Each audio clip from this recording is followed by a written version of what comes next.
Bonjour à tous, opération merguez aujourd'hui, merguez maison. Donc on va essayer de voir ça ensemble. C'est la première fois que je vais les faire chez moi, donc on va voir ce que ça va donner. Allez, à toutes. Donc j'ai commencé à préparer ma viande.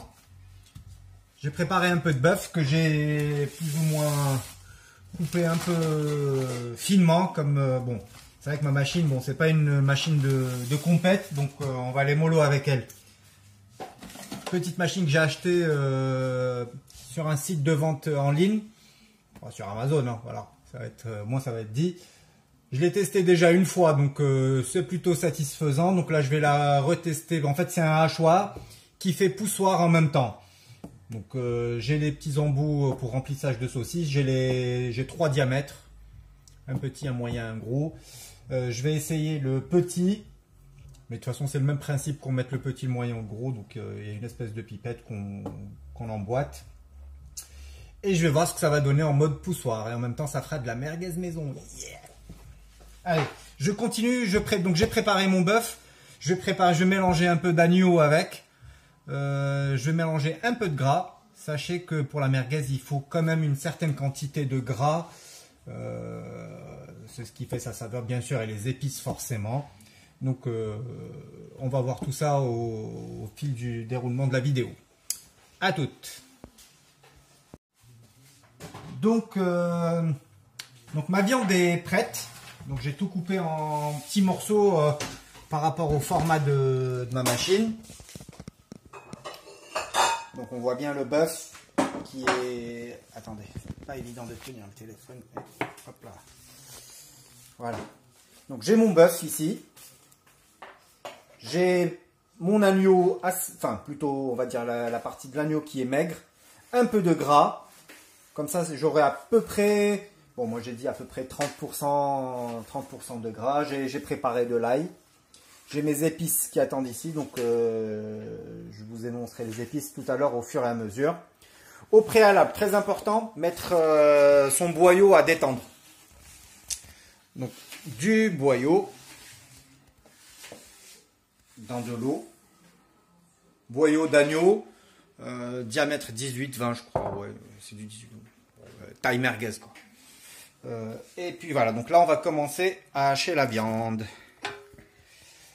Hop là, je remets tout ça comme il se doit.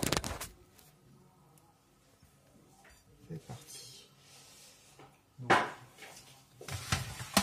c'est parti. Je vais juste peut-être mettre un petit peu d'huile dans le système, histoire que ça couine pas de trop.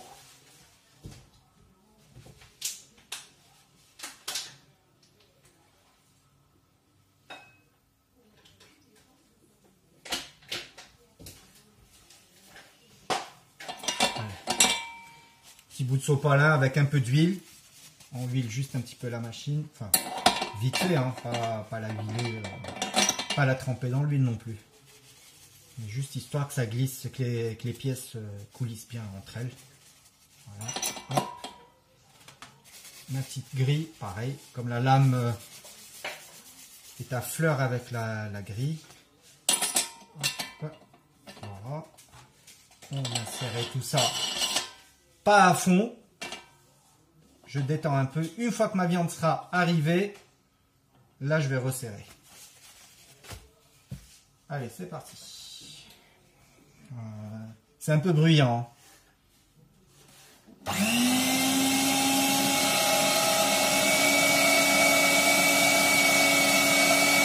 Là j'ai resserré.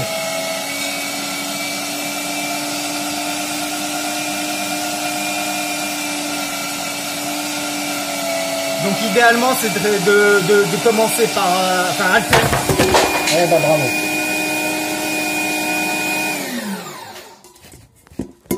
Hop là.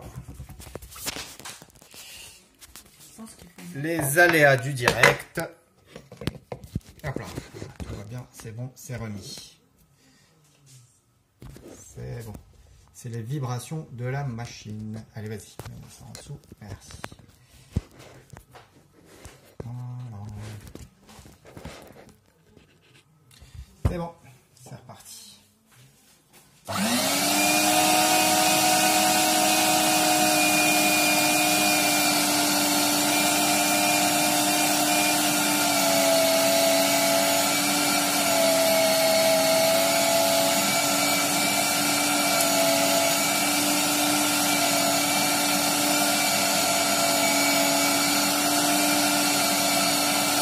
L'ail.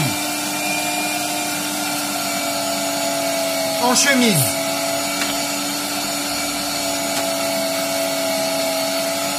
En chemise, ça veut dire avec la peau. Pour ceux qui connaissent pas, bien sûr.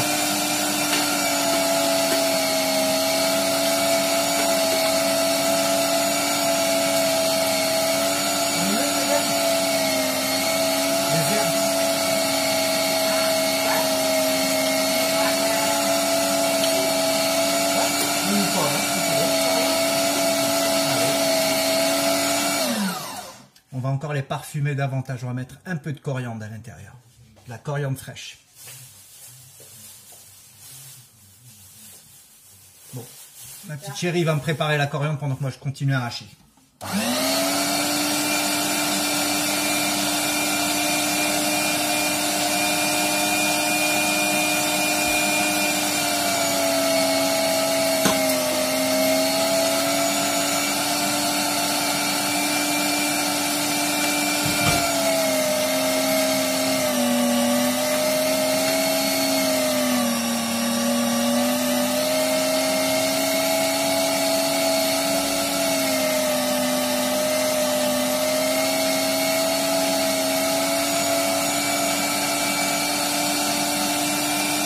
J'essaye d'alterner un peu gras, bœuf, agneau. Bon, de toute façon, je vais les mélanger après.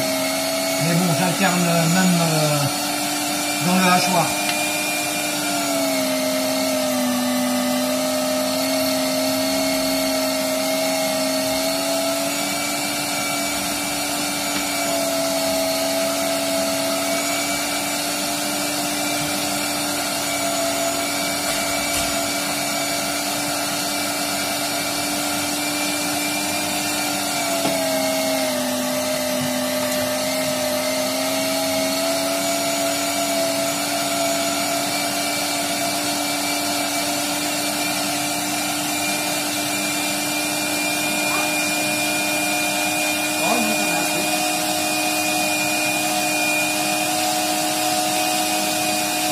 Complet avec les petits bâtonnets et tout y passe.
laisse la machine bien se vider.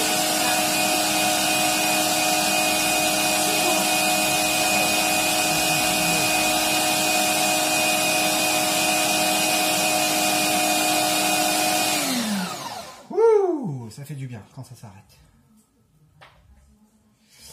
C'est vrai qu'elle est géniale cette petite machine, mais elle est légèrement bruyante quand même. Point négatif de la machine, bien sûr. Mais bon, ça va, on va pas s'en plaindre. Ça, c'est bon, à laver, ça, à jeter.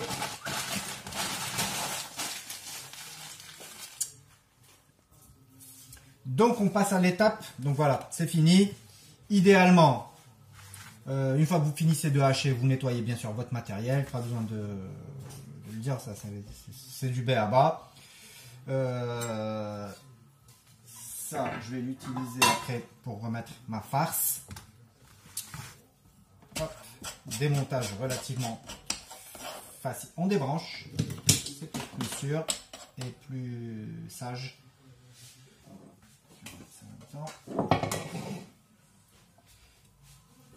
Après, on enlève ça. Très facile. Hop.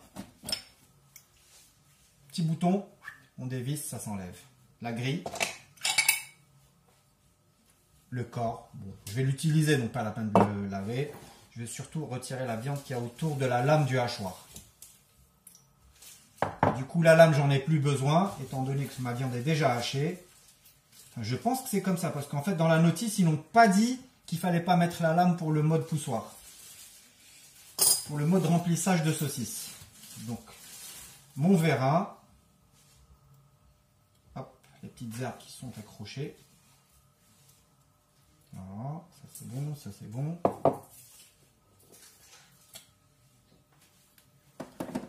Allez hop, on remet le petit claque qui va bien. Ça c'est mis. Alors, je n'ai pas encore ouvert.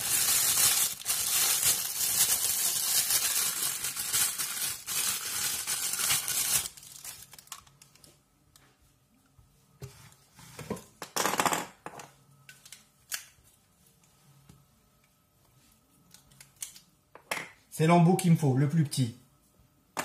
Pour la merguez, c'est largement assez. Sinon, après les plus gros, c'est pour de la saucisse. C'est beaucoup trop gros pour moi, pour ma merguez. Ça, ça me suffit largement. Allez, on va laver ça.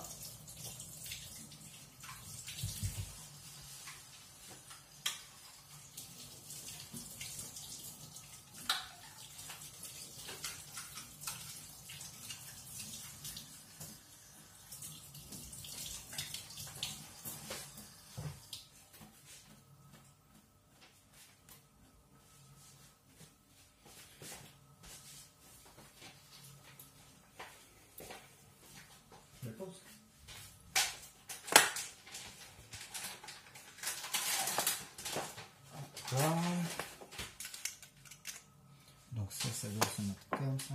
Ça, je vais le nettoyer.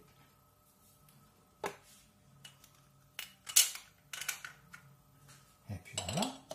Ouais. Magnifique.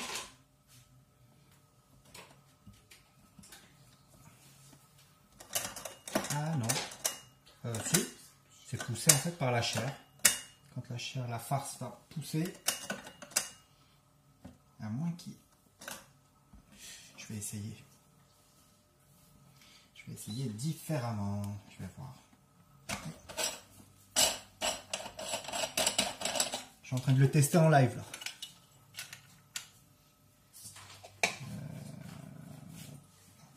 Ouais, non, c'est ça. Hein. Après, c'est la chair qui pousse le truc. Ouais, ouais, on est d'accord. Non, non, c'est logique. C'est ça. Allez. Hop. Ça par là. Ça par là. On va attaquer notre petit mélange d'épices. Bon. Paprika. Bon, il y a une quantité de 2 kg à peu près de viande. À peu près, hein. Ouais, je suis à peu près à 2 kg. Tu peux me passer la balance, s'il te plaît?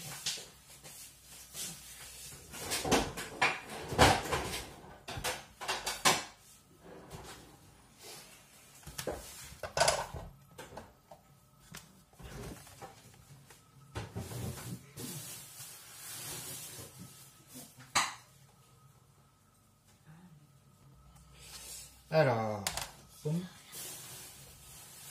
Je suis à 2,6 kg avec le plat. Je vous avouerai que le plat, je sais pas combien il fait, mais c'est un plat relativement léger, donc je suis à un peu plus de 2 kg de viande. Allez, on enlève la balance. Bon, j'aurais pu faire une science exacte, mais bon, c'est à peu près quoi. Bon, c'est pas de la pâtisserie non plus, hein. Si c'était des gâteaux, on aurait fait de la précision. Donc pour 2 kg, je vais mettre une. Moi, je mettrai 2 cuillères. 2 à 3 cuillères pas à soupe, à café de paprika. Je vais voir s'il faut réajuster ou pas.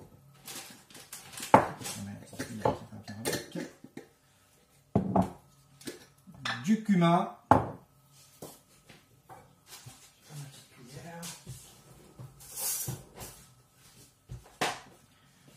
Cumin, je mets une cuillère. Petite cuillère à café.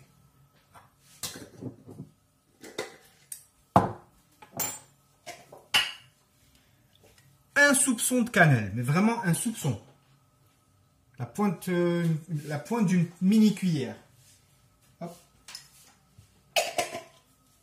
Je sais qu'il y en a pas mal qui sont pas fans de la cannelle, mais il en faut un tout petit peu, juste histoire de parfumer.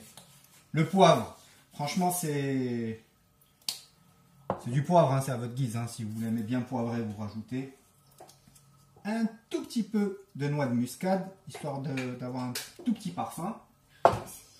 Et le sel, bien sûr. Chacun sale un petit peu à, bon, moi pour 2 kg. Ça, c'est l'équivalent à peu près pour 1 kg. Donc, du coup, vu qu'il y en a 2, je vais en mettre comme ça. Je crois que de mémoire, je crois que c'était 13 grammes par 13 grammes. Je sais pas si c'est 10 ou 13 grammes par kilo, je sais plus. Bon. Prochaine fois, je ferai le test avec le bon dosage de sel. Rien ne vous empêchera de goûter. Un peu d'eau.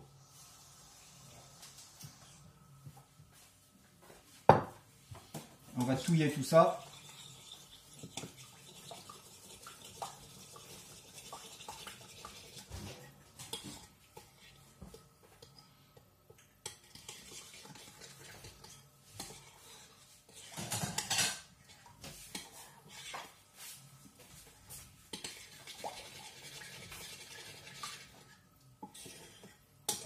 Ça nous fait notre petite sauce. C'est vrai que ma prise de vue, elle n'est pas terrible.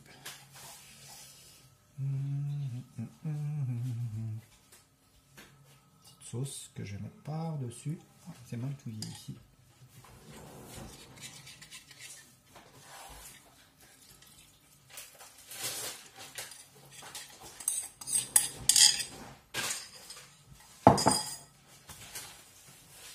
On met les mains dans la pâte.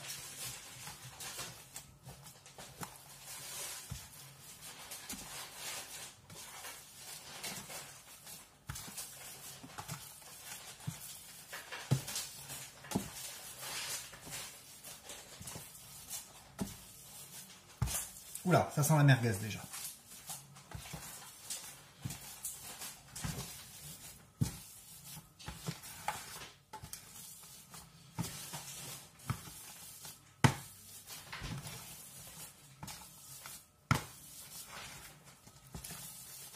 Bien mélangé.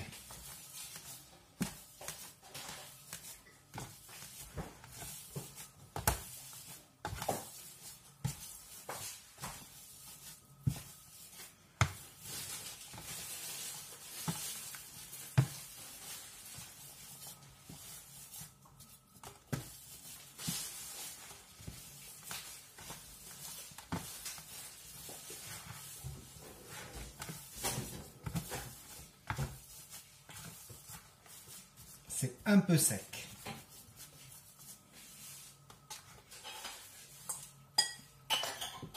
On va mettre un petit peu d'eau. Est-ce que je rajoute de l'épice ou pas?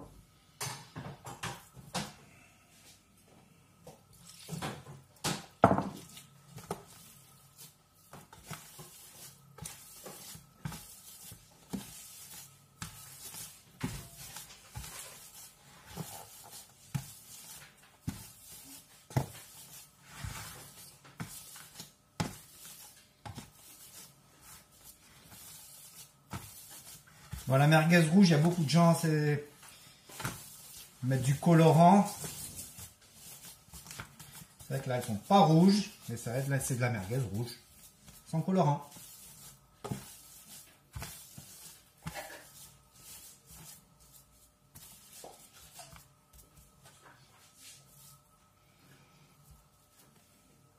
Je vais en mettre un petit coup d'épices.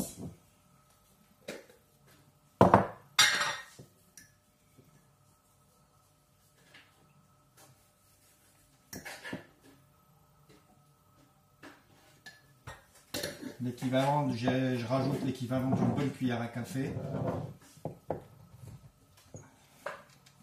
Est-ce que ça serait génial d'avoir 3 bras? Un peu de cumin. Hop.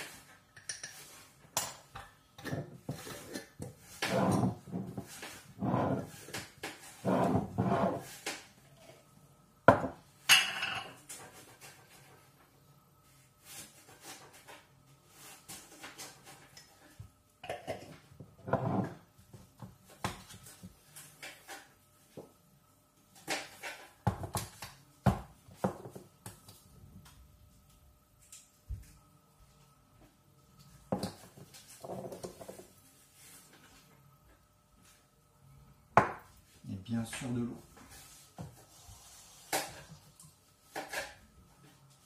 Allez, on touille tout ça. Paprika, cumin, cannelle, sel, poivre, noix de muscade. Après, chacun fait comme il veut. C'est en fonction des goûts, c'est en fonction... on peut rajouter du piment de Cayenne pour avoir des merguez fortes. Quand je dis forte, ça veut dire pimentée, piquante. Parce que là, c'est épicé, mais c'est pas piquant. Il y a de l'épice, c'est épicé. Mais c'est pas piquant, c'est pas fort. Alors pour fort, il faut rajouter du piment de Cayenne ou piment d'Espelette.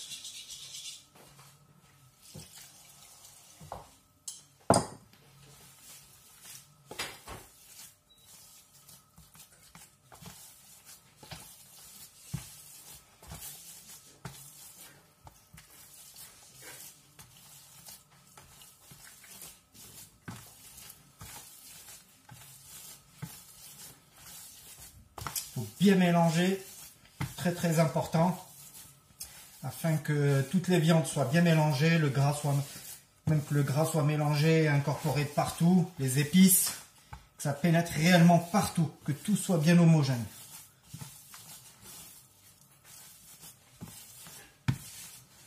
Voilà, idéalement, ça aurait été d'avoir un pétrin, mais j'en ai pas.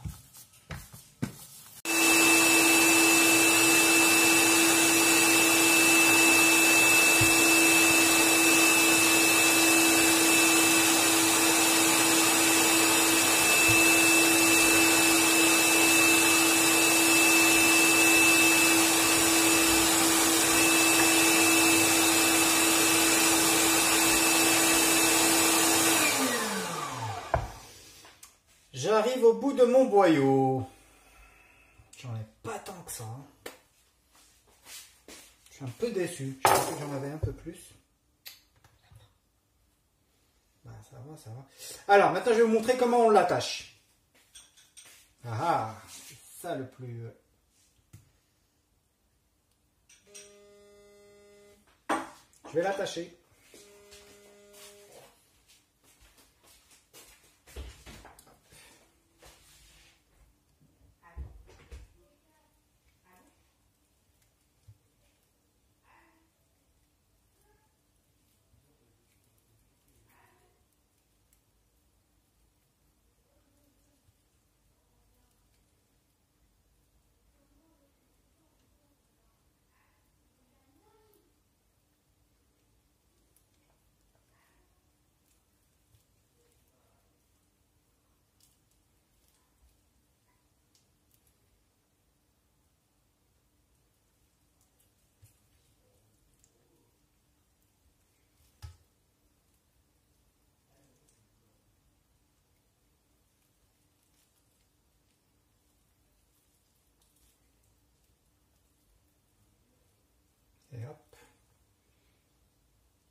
Et voilà, petit chapelet de merguez.